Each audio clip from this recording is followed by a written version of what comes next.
In this session, we're going to discuss the Build and Edit tool. This is where you'll be scripting or authoring your survey. I am going to start with Survey 3, currently on my Cmix Launchpad or project list. I can either click on the project name itself and go directly into the survey dashboard and find the area that I want to click on. Or, in this case, I just want to go directly to the Build and Edit tool and I don't want to go to the survey dashboard whatsoever. I can click on this menu icon and click on Build and Edit. Once you do that, you'll be in the Build and Edit tool. You'll see that you have a question tree on the left-hand side, is what we refer to this as. And then the bigger area is where you'll be doing your customizations.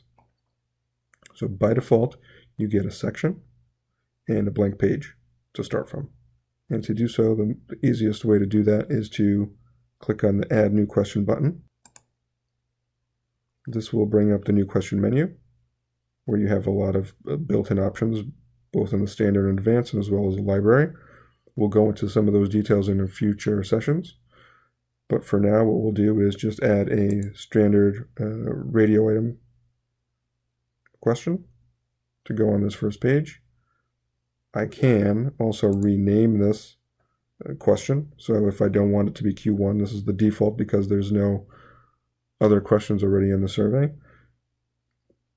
But as you can see, if I leave this as Q1, if I do go to add another question after this, it'll try to add a logical order. So the next question by default will be Q2, but you can change that at any point, either in this menu, or I'll show you on the following couple of screens when you're in the actual question card when you're trying to customize. So for now, I'll leave it as Q1, radio items, I'll hit create. And now I have the question on this page. Here's the question card where I'll do all of my customizations. And here, again, I can add as many questions as I want to this page, but just know that a page in the question tree correlates to a screen for a respondent. So if I have 5 questions on this particular page, the respondent will see these 5 questions on the same page. You have to most likely do some scrolling, answer those questions, and then click on the next page button to continue. So anytime you've got a page, that means the respondent will have to answer everything on that page and hit the next page button to continue. So I will now go into my question card. The very first field at the top is question text. This is universal throughout all of the exercises. So here I can, in this case, I'm going to use a very basic example. What is your gender? I'm just typing that in manually, but you can copy and paste from Word, Excel, and so forth. Just note that sometimes, depending on the formatting of the document in which you're trying to copy from, that formatting might come along with it, so you might have to do some tweaks in that regard. But for now, I've just got what's your gender. There is next the instruction field. This is not required whatsoever, but this is most commonly used for something like select one as an example for this particular question type. But again, not required whatsoever. If I scroll to the very bottom, this is my response list, so the options that are available to the respondent. So here I'll type in male, female. Again, you can copy and paste without a problem. And if you are copying and pasting, a quick trick and tip, you can copy the full list from Word as an example, and just copy and paste it directly into the first response, and it should parse them out for you. Meaning that if you had bullet points, they would all be parsed out into separate individual responses for you. You might have to do some cleaning up in that regard, but they should parse them out for you. So the system is kind enough to take that into account for you. So that is the very basics of setting up a very straightforward and basic radio question. I can continue to add more questions to this page on the left-hand side in the question tree if I wish, but in most likely 90 to 95% of your workflow, you're going to want to have a question on a page and or screen to a respondent. So what you'll want to do is continue to add questions. But you're not going to want to add a page, a blank page to then add a question, a blank page to add a question. You can do that if you wish.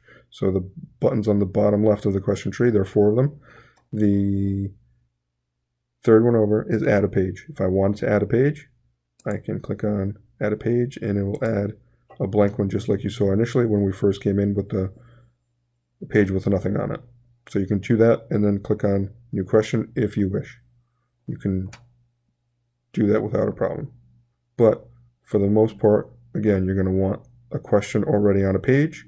So the fourth button over on the bottom of the question tree is the Add Question button.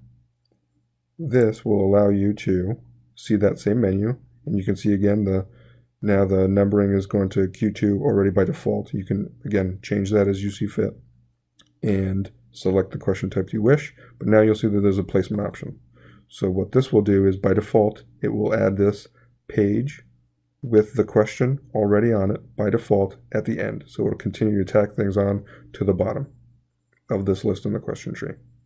If I want to place it somewhere else before or after the first page or second page, you can use the interface to do that as well. So I'm just going to add another radio question again to have this quickly done for us. I'll hit create, and here is the question on a page already by itself.